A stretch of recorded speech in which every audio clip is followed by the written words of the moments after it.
경제 소식을 빠르고 친절하게 전달해 드립니다. 네, 오늘 굿모닝 경제는 이정환 한양대학교 경제금융대학 교수와 함께합니다. 어서 오세요. 교수님, 오늘 인구 감소 얘기부터 좀 해보겠습니다. 어제 통계청에서 청년 인구 전망을 내놨습니다. 이게 우리나라 청년 인구가 30년 뒤에 절반 수준까지 줄어든다라고 얘기를 했는데 이게 어떤 내용입니까, 교수님? 사실 이제 뭐 청년 기준이 여러 가지가 있겠지만 뭐 통계청에서 파악하는 청년 기준들 뭐 보통 34살까지라 생각하시면 될 것 같고요.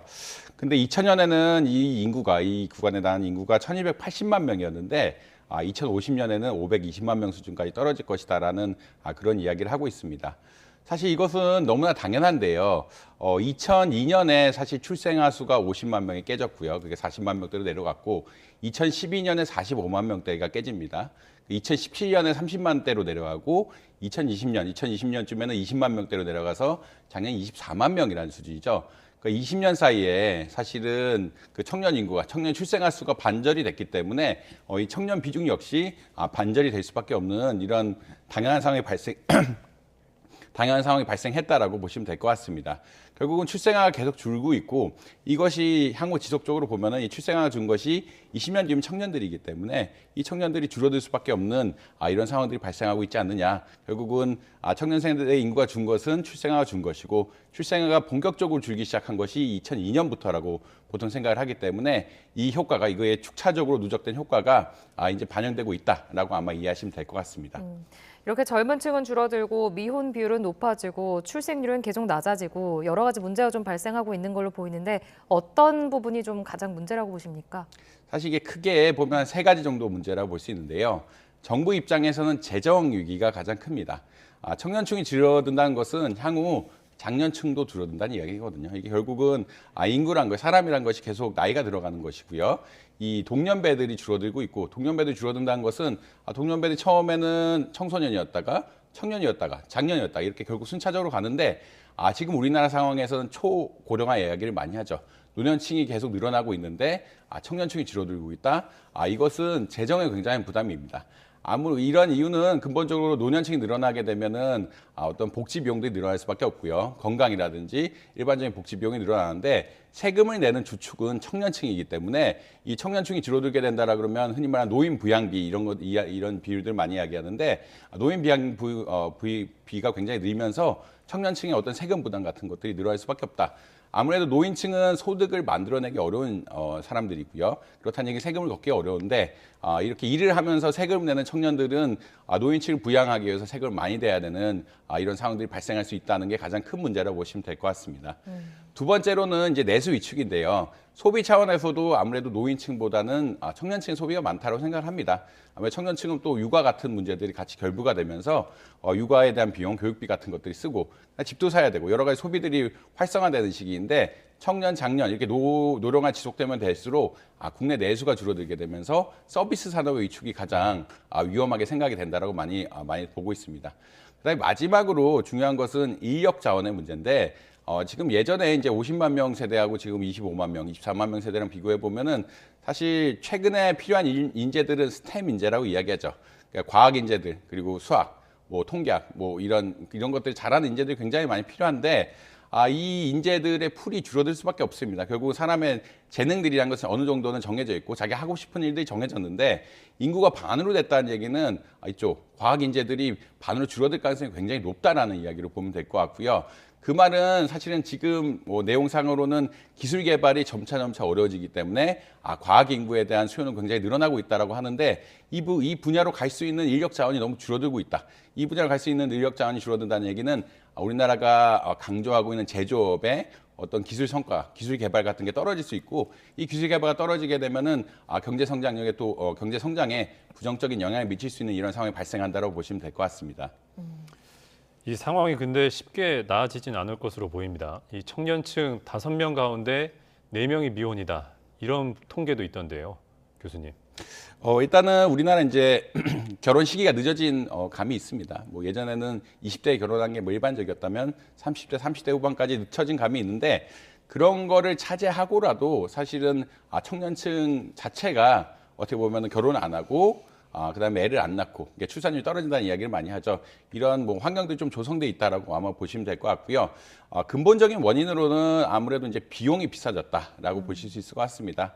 아무래도 우리나라는 삼면이 바다기 때문에 농산물 그리고 토지가 좋기 때문에 기본적으로 식료품 가격이 비싸고요.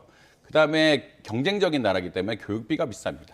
그다음에 땅이 한정적이고 이제 투기 같은 것들에 따라서 부동산 가격 역시 굉장히 비싸거든요. 그리고 의식주가 전반적으로 비싸지게 된 상황.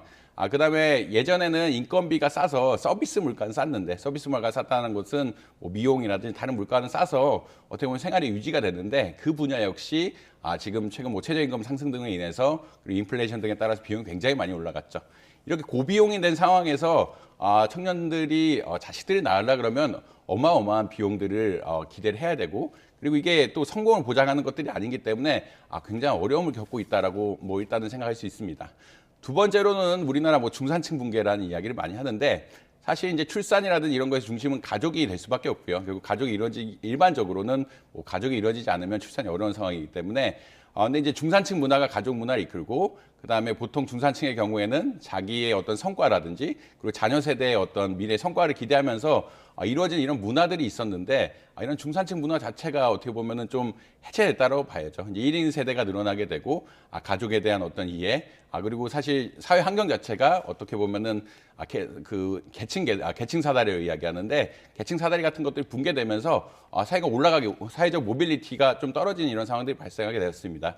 그렇다는 이야기는 결국 어떤 거냐면 중산층이 중심이 되어 결국 출산율이 늘어나게 되고 출산이 늘어나면서 다음 세대들이 많이 늘어나는데 그러한 어떤 메커니즘들이 지금 최근 2010년 이후에 많이 깨져나가고 있다. 결국 고비용과 이런 중산층 문화의 어떤 해체 이런 것들이 아마 앞으로도 출산율에 대한 부정적인 전망 그리고 청년 인구에 대한 부정적인 전망을 이끄는 그런 단초라고 보시면 될 것 같습니다. 굉장히 지금 큰 사안이라고 지금 저는 보여지는데 지금까지 정부가 많은 돈을 들여서 이렇게 인구 감소 문제를 좀 해결하려고 노력을 했잖아요. 하지만 인구 정책 관련해서 여전히 좀 답보 상태라고 보입니다. 이렇게 상황이 계속 나아지지 않는 이유 어디서 좀 보십니까? 사실 이제 여러 가지 이유가 있을 텐데 이거는 뭐 왜 이게 안 나오냐는 해법에 대해서는 굉장히 뭐 다양한 의견들이 있고 뭐 이건 전적으로 개인적인 견해라고 할 수 있는데 아까 말씀드린 어떤 문제의 포인트와 연결이 좀 깊다라고 보시면 될 것 같습니다. 청년층이 못 사는 이유는 비용이 너무 비싸고 이 비용을 감당할 수가 없어서거든요. 그렇다면은 전반적으로 사회의 비용들, 최소한 식료품 비용이라도 낮춰주든가, 아니면 교육비라도 낮춰주든가, 이런 비용에 대한 어떤 낮춰주는 그런 노력들을 굉장히 많이 해야 되고요. 그다음에 청년들이 시간을 가질 수 있도록, 그리고 자식들 혹은 자녀 세대들과 시간을 가질 수 있도록 육아와 뭐 일 시간의 어떤 결합, 그거 매치시켜주는 이런 작업들 같은 것들이 사실 필요하거든요. 결국은 고비용 사회에서는 아무래도 청년층 애를 낳기가, 그러니까 출산을 하기가 사실 굉장히 어렵습니다. 그걸 누구한테 이제 강요하기도 어렵고 미래의 비용이 예상이 되는데 그리고 이 내소득 갖고는 이 비용을 만족시킬 수 없는 상황이 되는데 이런 고비용 사태를 지속적으로 가져가게 된다라 그러면 아무래도 어렵다. 그러니까 사실 지금 내린 처방들이 개인적으로 보면은 뭐 각각 분해가 돼서 각각 어떻게 보면은 항목별로 이렇게 제한이 왔다라 그러면 우리가 전체적으로 지금 우리나라 사회가 너무 고비용이 됐고 이런 고비용을 줄이지 않는다라면 청년층이 결혼 안 하고 혹은 결혼해도 자식을 가질 수 없는 이런 상황들이 전제가 됐다라는 것들 하에서 이런 비용 자체를 축소시키는 노력들을 좀 해야 되는 상황이 아닌가. 결국 이런 고비용들이 아까 말씀드린 중산층과도 굉장히 밀접하거든요. 그러니까 소득이 비슷하더라도 생활 물가가 너무 올라가면서 생활이 팍팍해지고 중산층 문화, 가족 문화를 향유하기 어려운 이런 상황들이 됐기 때문에 이런 전반적으로 비용을 낮춰주는, 그러니까 시스템 전반적으로 비용을 낮춰주는 이런 역할들을 아마 해야 되지 않을까 이렇게 생각을 하고 있습니다. 교수님 그런데 좀 개인적으로 좀 궁금한 부분이 이 정부 정책 관련해서 궁금한 점이 청년이라는 기준도 좀 이제는 사회적 변화에 맞춰서 바뀌어야 되는 거 아닌가? 이게 지금 34세까지잖아요. 이게 가령 뭐 청년 정책을 생각할 때 아무래도 수요 대상자가 줄어든다면 청년 예산 역시 줄어들 수 있고 뭐 이에 대한 문제들은 없는지 개인적으로 좀 어떻게 생각하십니까? 그래서 이제 34살이라는 기준이 조금 뭐 애매하다. 그러니까 좀 올려야 된다는 의견들 사실 많이 나오고 있습니다. 근데 이 기준을 바탕해서 앵커님이 말씀하신 것처럼 복지제도, 청년에 대한 복지제도들이 정해져 있고 그럼 35살은 어떻게 할 것이냐. 뭐 34살하고 별 차이가 없는데 이런 문제는 계속 지속되는 문제긴 한데요. 사실 그래서 이제 이거를 40살까지 늘리자는 논의는 굉장히 많이 나오고 있습니다. 너무 아까 말씀드린 대로 미혼의 어떤 비율 같은 것들 이런 것이 40살까지 굉장히 높기 때문에 이걸 노려야 된다는 이야기는 있는데 아마 결국은 재정 문제와 연관이 있고 복지 문제와 연관이 있는데 조금 더 탄력적으로 늘리면서 실체를 파악하는 것이 이제 아마 중요한 시점이 되지 않았냐. 저는 뭐 개인적으로 40세까지 늘리는 것에 대해 긍정적으로 보고 있고요. 왜냐하면 이제 청년 문제가 34세에 국한된 문제들이 아니라 결국 40세까지 가서 이제 결혼하느냐 마느냐까지의 문제, 그리고 가정을 이루느냐 마느냐까지의 문제까지 번져 있기 때문에 그걸 좀 포괄적으로 한번 분석할 필요는 있다. 그래서 조금 적어도 보조 지표라도 만들면서 40세까지 하면 어떤 기준이 나오는지, 어떤 결과가 나오는지 분석할 필요성은 있다라고 보시면 될 것 같습니다. 네, 알겠습니다. 이제 다음 주제로 좀 넘어가 보겠습니다, 교수님. 이제 주식시장 얘기를 좀 해볼 텐데 어제 관심을 좀 끈 종목이 있었습니다. 대상홀딩스라고.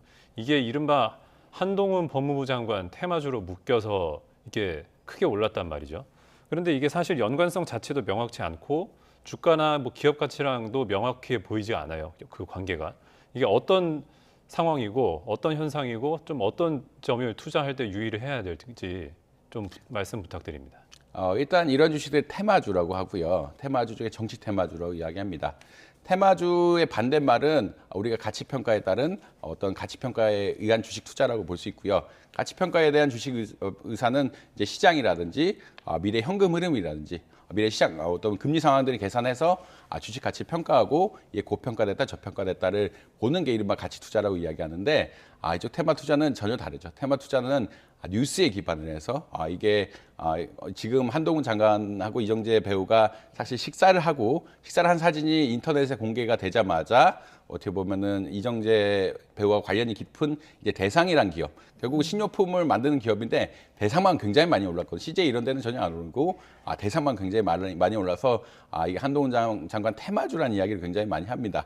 그렇다는 이야기는 어떤 거냐? 결국은 특별한 개연성이 없네요. 우리가 보통 주식을 평가할 때는 펀더멘털한 기법이라고 해서 미래 현금 흐름, 할인율 이런 것들, 결국은 얼마 이자율 이런 것들을 계산해서 주식 가치를 계산해야 되는데 어느 누군가 장관하고 누군가 정치권의 누군가가 친하다. 그리고 만약 정치권의 누군가가 국회의원이 된다 그러면 막연하게 굉장히 막연하게 혜택을 받을 거라는 이런 상황 속에서 주가 오르는 것을 정치 테마주라고 이야기하고 있고요.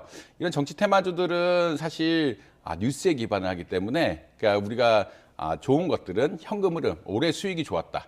그리고 내가 내년에 수익을 예전의 기대보다 많이 올렸다라는 이런 바탕으로 해서 주가가 오르게 되면은 정상적으로 주가가 오른 건데 사실 특정 정치인이 어떤 국회의원이 된다든지 정권을 잡는다든지 이런 것에 따라서 오르게 되는 주식들은 보통 끝이 안 좋다라고 이야기합니다. 그러니까 이것들을 뭐 분석한 여러 가지 분석들이 있는데 최근 뭐 자본시장연구원에서 분석한 뭐 자료에 따르면 뭐 대선에 보면 정치 테마주들이 많죠. 정치 테마주들이 많은데 이미 대선 전에 주가가 한번 올랐다가 다 빠진다라고 이야기하고 있거든요.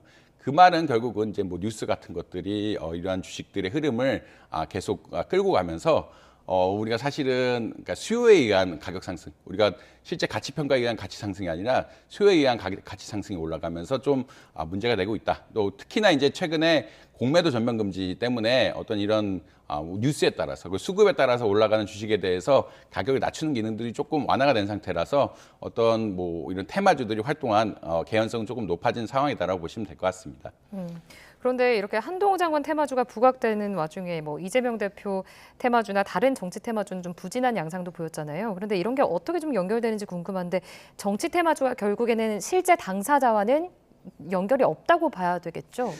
결국은 이게 사람들이 의심을 굉장히 많이 합니다. 어디서부터 이런 것들이 왔냐는 의심을 굉장히 많이 하는데 보통 찌라시 같은, 그러니까 이제 보통 펀더멘탈한 뉴스란 것은 회사의 재무제표라든지 사업보고서 이런 것들이 발표가 되면서 흔히 말하는 IR이라고 해서 기업의 IR을 하면서 우리가 IR에 대한 정보를 가지고 미래가 어떻게 될 것이, 또 반도체 산업이라면 반도체 시황이 어떻게 될지 예측해서 하는 것인데 이런 것들은 보통 뉴스가 찌라시발 뉴스라고 보통 막 이렇게 쓰면 안 되지만 소문이죠. 일종 소문들이 이런 뉴스들을 만들면서 주가를 부양하는 이런 경향들이 있습니다.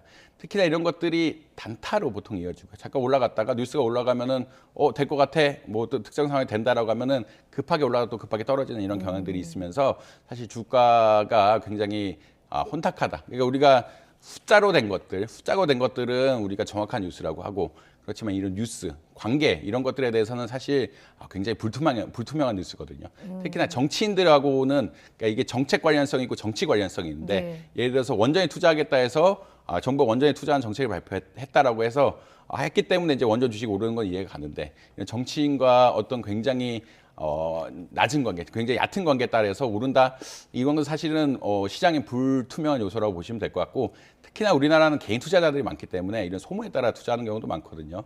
사실 어제 뭐 뉴스 나온 것 중에 어떤 뭐 청주, 그러니까 한동훈 장관이 청주에 나올 가능성이 있어서 청주에 본사가 있는 기업들이 주가가 올라간다. 네. 이런 뉴스도 나오는데 결국은 논리적 개연성이 별로 없습니다. 그러니까 뉴스만 보고 사람들이 올라간다라는 거 보고 이때 사서 내 수익을 내야지라는 이런 논리가 성립이 되기 때문에 굉장히 위험한 투자인 거는 사실 맞다라고 보시면 될 것 같습니다. 네, 알겠습니다. 저 마지막으로 해외 증시도 좀 짚어보겠습니다. 이 미국의 소비가 여전히 탄탄하다는 그 지표가 이 블랙 프라이데이나 이번 사이버 먼데이 기간 통해서 좀 보여졌는데 주가는 하락했어요. 여기에 대해서 설명 좀 해주시죠. 일단은 소비를 보면은 이제 블랙 프라이데이 온라인 소비가 작년보다 한 7.5% 늘었다라는 이야기를 하고 있습니다.